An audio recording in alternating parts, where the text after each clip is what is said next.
मेरा ये video based है कंडक्टोमेट्री या कंडक्टोमेट्रिक टाइट्रेशन पर। इस वीडियो में इस टाइट्रेशन के बेसिक प्रिंसिपल के साथ साथ इसके टाइप्स और लास्ट में कैलकुलेशन भी समझाई गई है। इस मेथड को ठीक से समझने के लिए आपको पूरा वीडियो यानी लास्ट तक देखना पड़ेगा, तभी ये टॉपिक आपको समझ आएगा। जैसा कि आप जानते हैं कि टाइट्रेशन में किसी एक नॉन कंसंट्रेशन वाले सॉल्यूशन का यूज करके किसी दूसरे सॉल्यूशन की कंसंट्रेशन का पता लगाया जाता है, जिसके अलग अलग मेथड्स होते हैं और जिनके आधार पर टाइट्रेशन मेथड्स को क्लासिफाई किया जाता है या डिफरेंशिएट किया जाता है। इसी तरह कंडक्टोमेट्री टाइट्रेशन में एसिड बेस की रिएक्शन की वजह से सॉल्यूशन की कंडक्टिविटी या कंडक्टेंस में जो चेंज आता है, उस कंडक्टिविटी के चेंज को इलेक्ट्रोड्स के द्वारा मेजर किया जाता है और इस कंडक्टिविटी के आधार पर किसी सॉल्यूशन की अननोन कंसंट्रेशन को डिटरमाइन किया जाता है। कंडक्टोमेट्रिक टाइट्रेशन मेथड को कंडक्टोमेट्री भी कहा जाता है। अब हम कंडक्टोमेट्रिक टाइट्रेशन के बेसिक प्रिंसिपल की बात करते हैं, जो कि आधारित होता है कोलरोज लॉ पर। इसके अनुसार किसी सॉल्यूशन की कंडक्टिविटी उसमें प्रेजेंट फ्री या अवेलेबल आयंस की वजह से होती है। किसी भी सॉल्यूशन में प्रेजेंट आयंस की संख्या या आयन की कंसंट्रेशन में वेरिएशन आने पर सॉल्यूशन की कंडक्टिविटी भी उसी के अनुसार चेंज होती है और इस तरह कंडक्टिविटी को मेजर करके आयंस या कंपाउंड की कंसंट्रेशन को भी अकॉर्डिंगली डिटरमाइन किया जा सकता है। यही बेसिक प्रिंसिपल है कंडक्टोमेट्रिक टाइट्रेशन का। कंडक्टोमेट्रिक टाइट्रेशन में दो सॉल्यूशन यूज किए जाते हैं। एक होता है टाइट्रेंट और दूसरा होता है एनालाइट।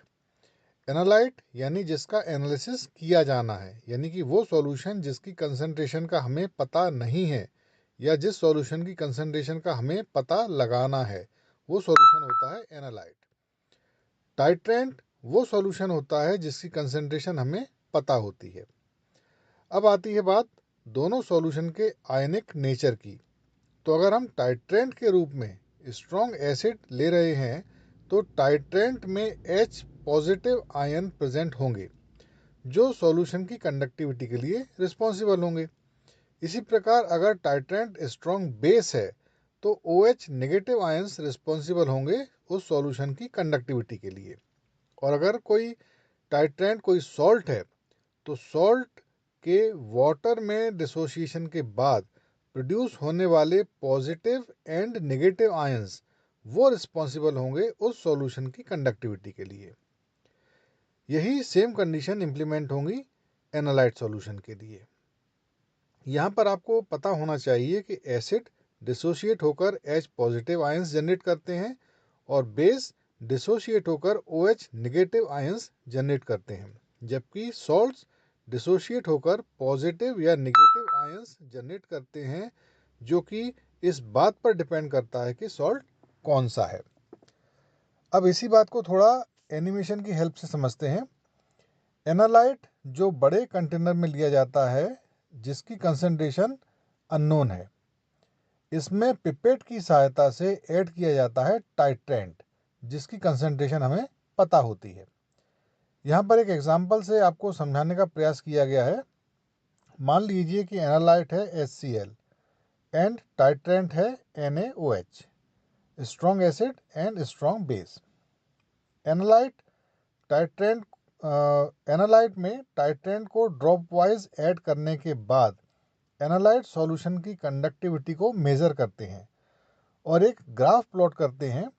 एक्स एक्सिस पर वॉल्यूम ऑफ टाइट्रेंट जो हमने पिपेट से ड्रॉप वाइज ऐड किया था और वाई एक्सिस पर एनालाइट की कंडक्टेंस। स्टार्टिंग में एनालाइट के आयंस जो कि HCl था और जिसके आयंस H पॉजिटिव थे, इसमें ऐड किया था टाइट्रेंट NaOH जिसके आयन थे OH नेगेटिव। तो जैसे जैसे OH negative ions drop wise HCl में ऐड होते जाएंगे, वैसे वैसे HCl के H पॉजिटिव आयंस न्यूट्रलाइज होते जाएंगे और एनालाइट की कंडक्टिविटी जो कि H पॉजिटिव आयन की वजह से थी वो कम यानी कि डिक्रीज होती जाएगी, क्योंकि H पॉजिटिव आयंस न्यूट्रलाइज होते गए OH आयन की वजह से।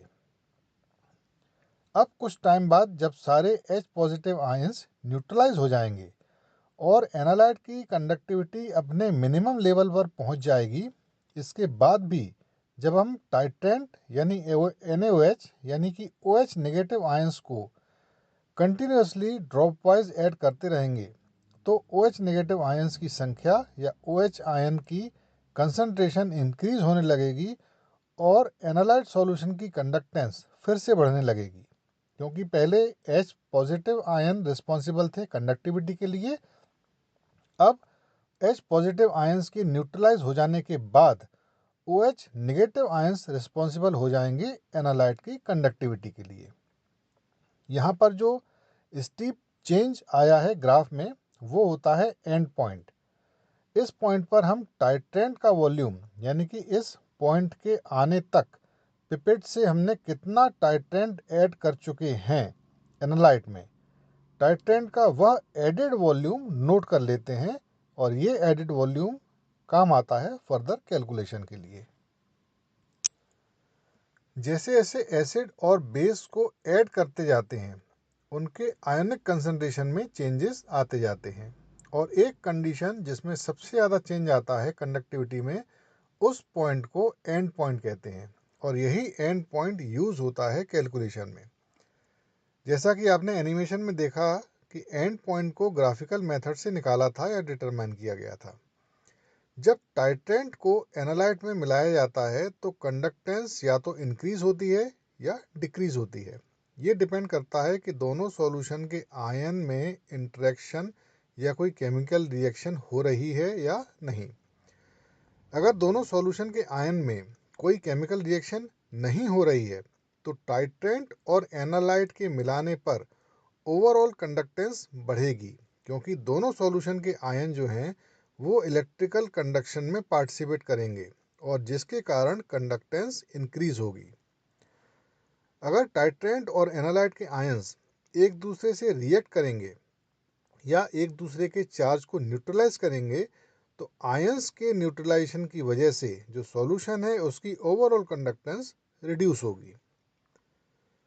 कंडक्टोमेट्रिक टाइट्रेशन में एंड पॉइंट वो पॉइंट होता है जिस पर्टिकुलर कंसंट्रेशन पर टाइट्रेंट एंड एनालाइट दोनों के बीच आयोनिक इंटरेक्शन कंप्लीट हो जाता है और इसी पॉइंट पर कंडक्टेंस में एक शार्प चेंज आता है जो कि ग्राफ से डिटरमाइन कर लिया जाता है।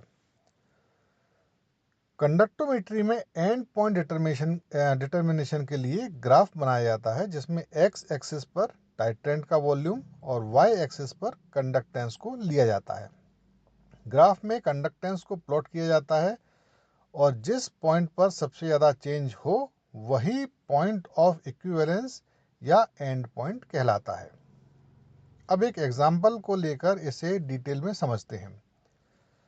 अगर हम strong acid and strong base को मिलाएं, स्ट्रॉन्ग एसिड जैसे HCl एंड स्ट्रॉन्ग बेस जैसे NaOH, स्ट्रॉन्ग बेस पूरी तरह डिसोशिएट होकर OH नेगेटिव आयंस जनरेट करेगा, स्ट्रॉन्ग एसिड पूरी तरह डिसोशिएट होकर H पॉजिटिव आयंस जनरेट करेगा, बेस प्रोड्यूस करेगा OH negative ions, acid produce करेगा H positive ions.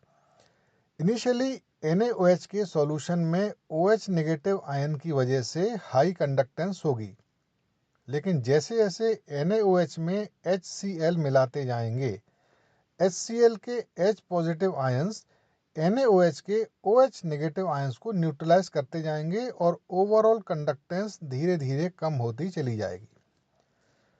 Equivalent point या एंड पॉइंट पर सारे के सारे OH negative ions H positive ion की वजह से न्यूट्रलाइज हो जाएंगे और कंडक्टेंस मिनिमम लेवल पर पहुंच जाएगी। लेकिन एंड पॉइंट के बाद यानी सारे OH नेगेटिव आयंस के न्यूट्रलाइज होने के बाद भी अगर HCl को ऐड करेंगे तो सॉल्यूशन में HCl के H पॉजिटिव आयंस की कंडक्टेंस बढ़ती जाएगी और अब ये H आयंस कंडक्टेंस को इंक्रीज करेंगे। जैसा कि आप इस ग्राफ में देख सकते हैं कि इनिशियली OH नेगेटिव आयन की वजह से कंडक्टेंस हाई थी, फिर न्यूट्रलाइजेशन की वजह से कंडक्टेंस कम होती गई। एंड पॉइंट पर यानी कि HCl की वह कंसेंट्रेशन जिसमें सारे OH नेगेटिव आयंस न्यूट्रलाइज हो गए थे, वहाँ कंडक्टेंस बहुत कम है। फिर फर्दर HCl ऐड करने से H पॉजिटिव आयन की वजह से कंडक्टेंस फिर से इंक्रीज होने लगी। इसी तरह अगर हम strong acid and weak base का केस देखें तो स्ट्रॉन्ग एसिड जो कि हाईली डिसोशिएट होकर higher H positive ions produce करेगा, जिसकी वजह से इनिशियल कंडक्टेंस हाई होगी, लेकिन जैसे जैसे इसमें वीक बेस ऐड करते जाएंगे तो कंडक्टेंस में स्लोली डिग्रेडेशन आएगा, कमी आएगी, क्योंकि वीक बेस पुअरली डिसोशिएट होगा और कम अमाउंट में OH नेगेटिव आयंस जनरेट करेगा। चूँकि OH नेगेटिव आयंस की कंसंट्रेशन कम है, इसलिए ये OH ions H positive ions को धीरे धीरे ही न्यूट्रलाइज करेंगे, मगर कुछ टाइम बाद H पॉजिटिव आयंस पूरी तरह न्यूट्रलाइज हो जाएंगे और इस कंडीशन में कंडक्टेंस बहुत कम हो जाएगी, और बाद में और ज़्यादा वीक बेस ऐड करने पर भी कंडक्टेंस ज़्यादा नहीं बढ़ेगी, क्योंकि जो बेस है वो वीक है, और वीक बेस डिसोशिएट होने पर ज़्यादा OH आयंस जनरेट नहीं कर पाता, इसलिए कंडक्टेंस ज़्यादा नहीं बढ़ेगी। इसी तरह अगर हम weak acid and strong base का केस देखें, वीक एसिड पुअरली आयोनाइज होगा और बहुत कम अमाउंट में H पॉजिटिव आयंस जनरेट करेगा। चूँकि H पॉजिटिव आयंस की कंसंट्रेशन कम है, इसलिए कंडक्टेंस भी इनिशियली कम ही होगी, और स्ट्रॉन्ग बेस डालते ही स्ट्रॉन्ग बेस ज़्यादा अमाउंट में OH आयंस जनरेट करेगा, जो बहुत जल्दी H पॉजिटिव आयंस को न्यूट्रलाइज करेंगे, और एंड पॉइंट के बाद भी स्ट्रॉन्ग बेस डालने पर बहुत ज़्यादा OH नेगेटिव आयंस जनरेट होंगे, जो तेज़ी से कंडक्टिविटी को इंक्रीज करेंगे, जैसा कि आप ग्राफ में देख सकते हैं। अब अगला केस देखते हैं weak acid with week base का। चूँकि एसिड वीक है, इसलिए इनिशियली कंडक्टेंस ज़्यादा नहीं होगी, इनिशियली कंडक्टेंस कम होगी। यहाँ हमने एग्जाम्पल लिया है acetic acid plus ammonium hydroxide का। इनके रिएक्शन से अमोनियम एसीटेट बनेगा। अमोनियम एसीटेट एक सॉल्ट है जो डिसोशिएट होकर NH4 positive and acetate ions generate करेगा, जो कि ज़्यादा आयनिक नेचर के होते हैं as compare to acetic acid, जिसकी वजह से कंडक्टिविटी इनिशियल लेवल से थोड़ा ज़्यादा इंक्रीज होगी, मगर एंड पॉइंट के बाद कंडक्टिविटी फिक्स हो जाएगी और उसमें चेंजेस नहीं आएंगे, और ग्राफ से हम एंड पॉइंट डिटरमाइन कर लेंगे। अब देखते हैं कि ग्राफिकल प्रेजेंटेशन से एनालाइट जिसकी कंसंट्रेशन हमें पता नहीं होती है, तो एनालाइट की कंसंट्रेशन को कैसे कैलकुलेट करते हैं। यहाँ पर एक फॉर्मूला यूज होता है C1V1 इक्वल टू C2V2। यहाँ पर C1 है कंसंट्रेशन ऑफ द टाइट्रेंट जो हम पिपेट से ऐड कर रहे हैं, V1 है एंड पॉइंट पर टाइट्रेंट का वॉल्यूम, यानी कि एंड पॉइंट आते आते हम कितना वॉल्यूम टाइट्रेंट का ऐड कर चुके हैं पिपेट से। C2 है एनालाइट का कंसंट्रेशन जो कि हमें कैलकुलेट करना है, और V2 है एनालाइट का वॉल्यूम जो हमने बीकर या बड़े कंटेनर में लिया है टाइट्रेशन के लिए, जिसकी कंडक्टेंस हम मेजर कर रहे हैं। तो एनालाइट की कंसंट्रेशन का जो फॉर्मूला हुआ वो हुआ C1V1 अपॉन V2। अब मान लीजिए कि HCl को आपने पिपेट में लिया, यानी कि टाइट्रेंट हुआ HCl जिसकी कंसंट्रेशन आपको पता है। यहाँ हमने HCl की कंसंट्रेशन ली, मान लीजिए 0.1 मोलर, और इसे हमने ऐड किया 50 ml NaOH के सॉल्यूशन में, यानी कि V2 हो गया 50 ml, एनालाइट का सॉल्यूशन 50 ml। अब पिपेट से HCl को ड्रॉप वाइज NaOH में ऐड करते गए और कंडक्टिविटी का ग्राफ प्लॉट करते गए। अब ग्राफ बन गया और हमने देखा कि एंड पॉइंट आने तक, यानी कंडक्टिविटी मिनिमम से फिर से बढ़ने लगी, उस एंड पॉइंट के आने तक हम 60 ml HCl drop wise NaOH में मिला चुके थे, मान लीजिए। तो V1 हुआ 60 ml volume of the titrant. तो HCl की कंसंट्रेशन यानी कि C1 equal to 0.1 molar, HCl का वॉल्यूम एंड पॉइंट आने तक 60 ml, NaOH का वॉल्यूम यानी एनालाइट का वॉल्यूम हमने लिया था 50 ml। तो कैलकुलेट करने पर NaOH की कंसंट्रेशन आई 0.12 मोलर। तो इस तरह हमने कंडक्टेंस को मेजर करके दूसरे सॉल्यूशन की कंसंट्रेशन को डिटरमाइन कर लिया। यहाँ इसी को कंडक्टीमेट्रिक टाइट्रेशन कहते हैं।